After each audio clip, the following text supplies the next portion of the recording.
So you're trying to replace your brake fluid? Clutch. My clutch pedal's sticking to the floor, so, and I did not bring any equipment with me, so I'm winging it. What piece of equipment are you missing? Like a turkey baster to suck the brake fluid out of the reservoir. The 20-cent washer Yeah. keeps the space shuttle from launching. I don't want to jack the car up to get it to bleeder because I don't have a remote bleeder, so I'm just gonna make it work. So now you're gonna do it old school. Old school, yeah. Get some fresh fluid in there, and hopefully it doesn't stick. So what's your goal for the race today? Try to get on the back of these fast guys and hang with them. So I predict, Donnie, your first place.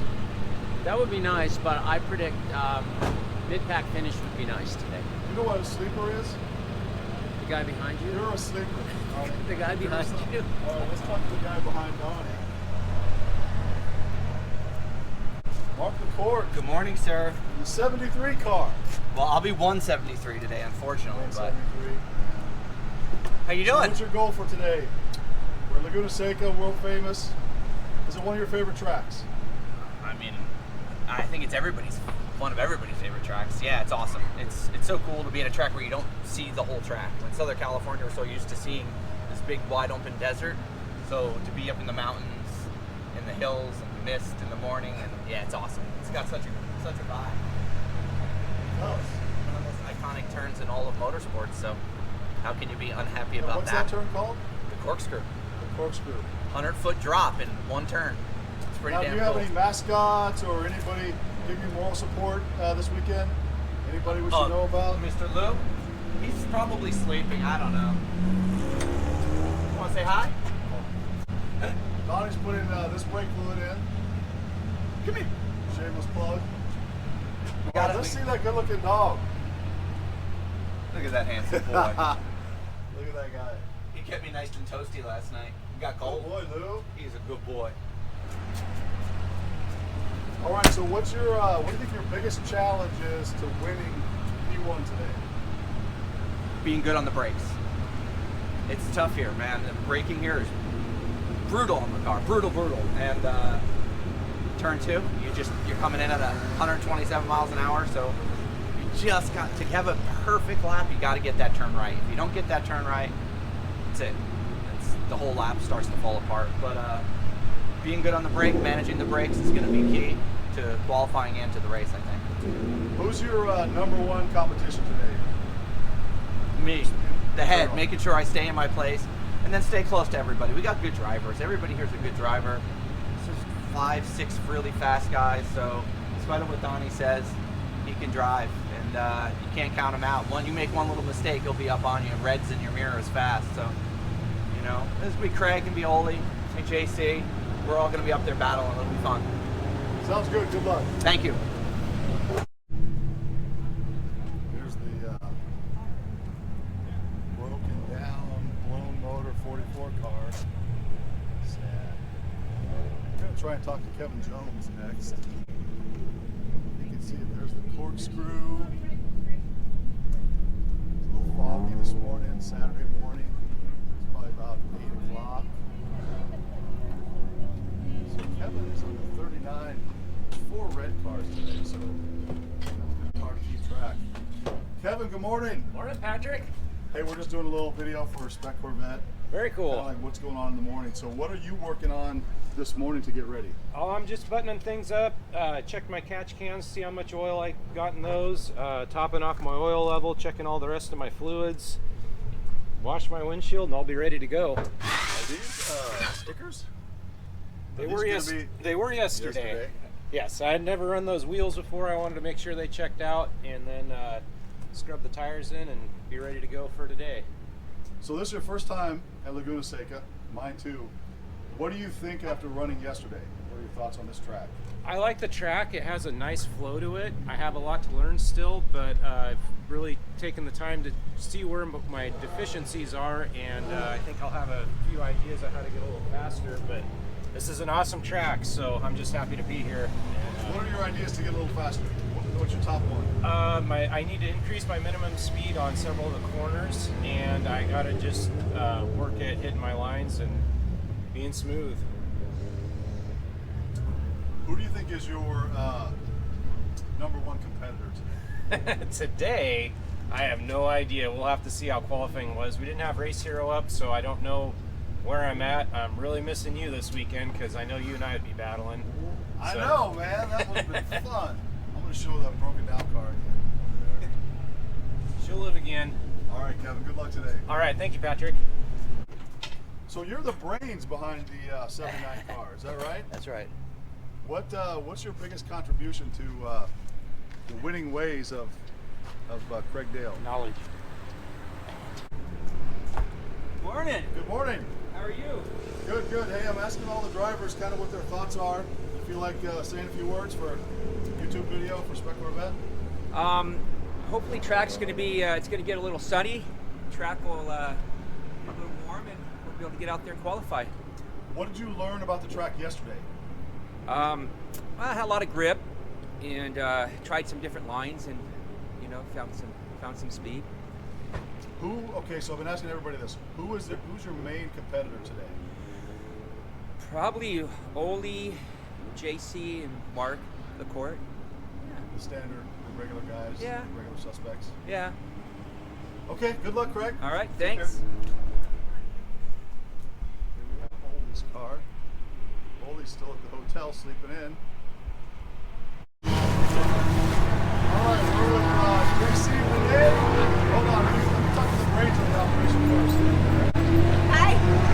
How's JC's race car doing today? Amazing. Since it hasn't started yet, I'm not sure, but you know, it looks good. Now, he's new for his review. You think he's going to pass today? Or is he going to put in some more work? I think he's going to have a great time. That's what I hope for. Alright, Look at JC, these guys. what is your biggest competition today? You, yourself, the track, the other drivers? Me, myself, and I. The track, really. It always is. What did you learn yesterday about the track? Conditions? Just when these Corvettes have a ton of push and oversteer, you got to try and work them both to your advantage. You know, you can fix one, but then you get the other one worse. So trying to get the car balanced, I think, is the answer. And track position is important for qualifying, and of course for the race at that point. I saw you working on a little power slide yesterday. We talked about tire management. How important is tire management on the race? Normally, I'd say pretty big. Last year I won it thanks to tire management. I passed a couple of guys at the end after following for 25 minutes. But today's only a 20-minute race, so it kind of plays into my hand of being a little more of an animal, I think. Good luck. Right on. Thanks. Still no Oldie.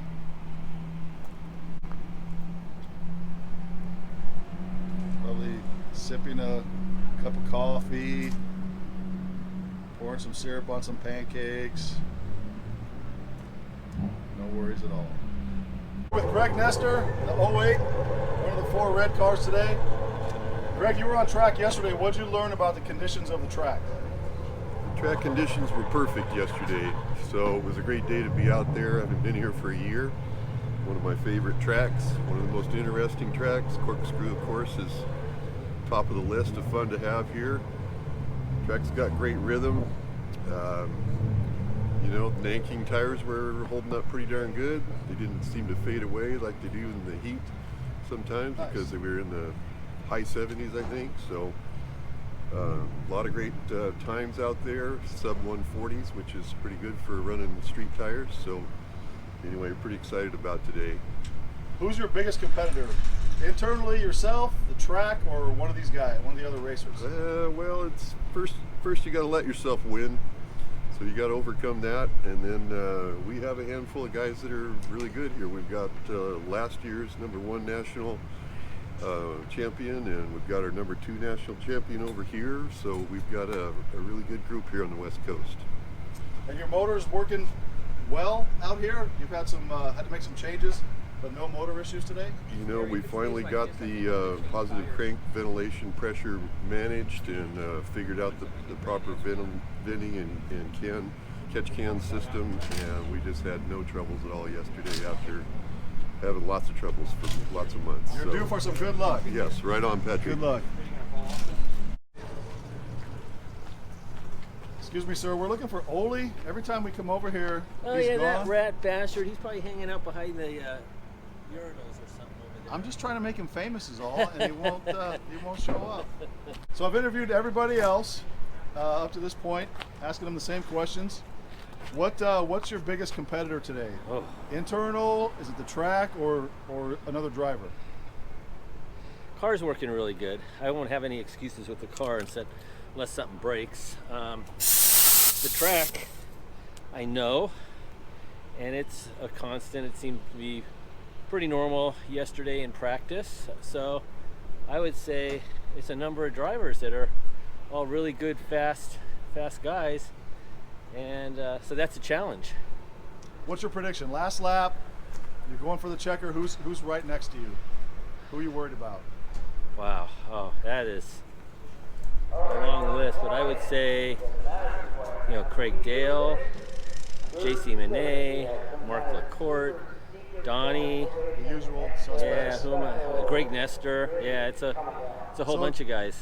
All right, so someone considering Spec Corvette, they've seen all these interviews, they've kind of seen some track footage. What would you say to someone considering taking the plunge?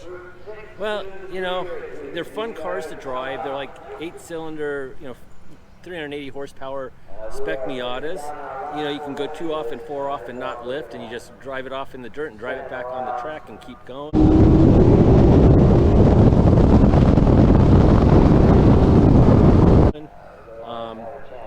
And they turn fast lap times.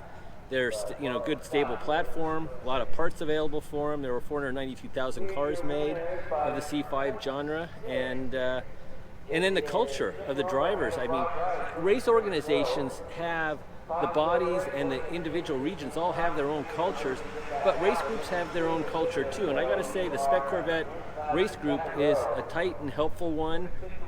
It's very nurturing for the up-and-coming drivers, and the experienced guys. We get along well with each other. We in the past we've had some incidences where there was too much contact, but we fixed that with various processes and procedures, and it's a really, really clean driving series. Good luck today, Ole. Thank you, sir. All right, we have Spec Corvette founder John Wynn, who rumor has it one day he's going to get back on track. But I am. Now he's just running things. I'm missing. What would you like to talk about, I guess, to the Spec Corvette family, and then maybe people who are thinking about joining? So first and foremost, we're out here at Laguna Seca, right? The most beautiful track, I think, in my opinion, that we go to. The weather's beautiful, everyone's here having a good time, and we're racing Corvettes, so it doesn't get much better than that. One of the things that we really focus on is contact between cars, and one of the things that Patrick, the guy that's holding the camera, actually helped us with was adding some visibility to what's going on and having issues, or anybody has any specific, trending that going on. So it adds a lot of visibility. We talk about it at every race, and once we started implementing this kind of visual and discussion, and if we ever have any incidents, we actually review them with the panel, and then discuss it with the group and publish it. So it adds a lot of visibility, and this part of it is this board. So as you can see, we have all the drivers on the West Coast here, and throughout the year, coming from last year in 2021, where we've had contact, mostly minor contact, some major contact, almost every single race, and then coming through to 2022, where we actually are pretty darn green all the way through. It's amazing. Except for one, incident there. First race of the year. The first race of the year, and after that, it's been pretty clean. So now there's pressure. Nobody wants to be that That's first red. right. That's right. And we have kind of a tradition going, so we put all green for today. Laguna Seca, just predicting all green, and Right. just keep the trend going. Right. So whoever gets into an incident has to come over here and flip it to red themselves. Oh, That'll be the that's thing. going to be tough. Yeah, it's gonna be tough. But hey, that's the idea. Is I don't want to be that guy, right? So I know a lot of other organizations, and they constantly complain about contact and stuff like that. And even SCCA, when we developed the global point system, where if you get contact into running with SCCA, it also bleeds over to if you run NASA or any other type of organization, so that you can't have contact in 3 different organizations before you actually get penalized for it. So we implemented that this year, and SCCA actually absolutely loved the idea. And we've also seen some other organizations starting that trend too. So we're at the frontier of addressing these types of issues so that we can enjoy the weekend. Nobody wants to repair their car and just have fun. It's very competitive, and that's part of the problem. Is it's extremely competitive, but it's fun at the same time. So we want to keep that balance between the two to make sure we all pit together and have a good time without having to repair our car. So that's the board, and I think. Okay, let's talk about some fun stuff. Since you're right here, you're by a red Corvette. Yes. So somebody who's just thinking about it, like Yeah. I was a few years ago. So why are Corvettes so cool, and why did you choose this platform to build a series around? So about 5 years ago, I wanted to go wheel-to-wheel racing, but I couldn't afford it because I was helping Ole Thordarson with his GT2 car. That's his trailer over there, and I could see every weekend he would put fresh Hoosiers on. They'd be working on the car throughout the season, and then new engines and stuff like that all the time. It was really expensive. So to be competitive in another class, like such as GT2 or T1, it was a constant race, so to speak, with money to actually afford to win. And at that time, I just didn't have the money to do so. And I had $5,000 to put into a car for safety and cage and stuff like that. And I tried to figure out what would be the fastest car I could do that to, and using the same amount of money, because safety costs the same across no matter what car it is. So we thought about a Mustang, thought about Camaro, and then we came to Corvette. And at that time, Corvettes were extremely cheap. I got mine for $6,500. So it's your fault. It is my fault. It is. It was just, either I spend the $5,000 on a Mustang and still have a Mustang that's not that fast and has a lot of things that you need to work on, or Camaro, or you just buy a Corvette for about the same money, and they've gone up a little bit, but they're still within reach if you look hard enough.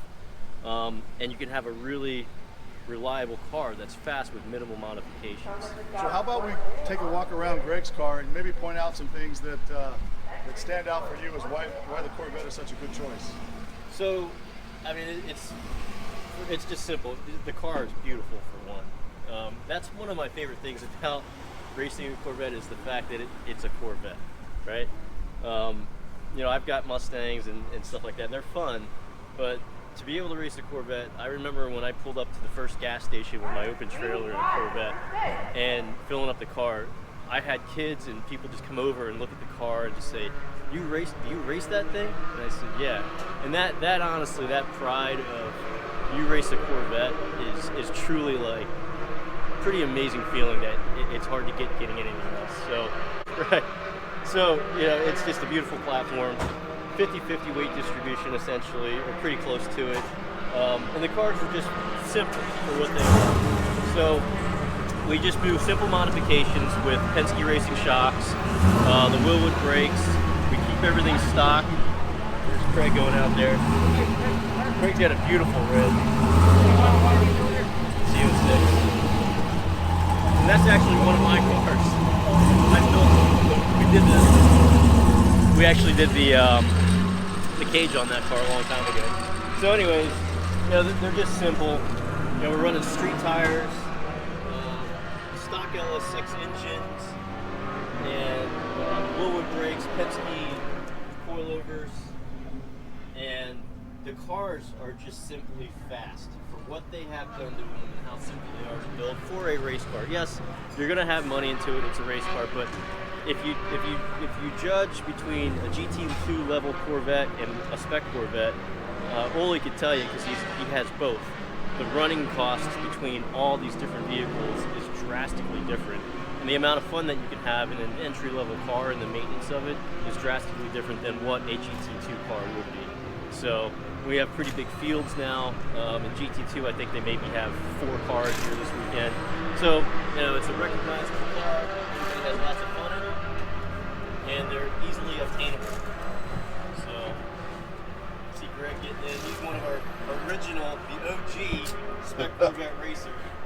fast. Super fast Greg Nestor.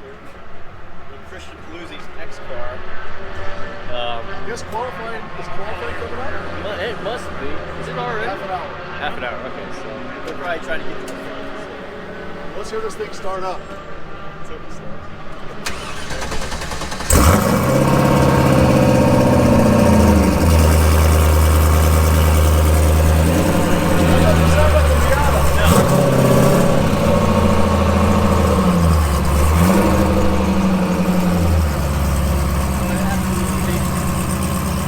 The amount of fun that you can have with these cars for the money is really hard to beat. And I mean, we're with street tires, the Spec Corvette package. I guarantee you these Spec Corvettes are going to be probably within 3 seconds. Last year we were only 3 to 4 seconds off of GT2 cars, and we're on street tires. So granted, that has a lot to do with drivers, but that's part of the point of it, is that the drivers of the Spec Corvettes extract every second out of these cars. There's no excuse as to why you can't win except for your driving skills. So, you know, it really puts the driver level extremely high as compared to other classes where you don't know how fast you are compared to other drivers. You just know how much they spend on the car, and that's about it. So it's a really great class, lots of fun. We got our first Canadian international competitor here today, Greg Carreras. So we're gonna go say hi to him soon and enjoy the weekend at Laguna Seca. It's 65 degrees and gorgeous here. Corkscrew right up there. All right, Tom, thank you. Absolutely.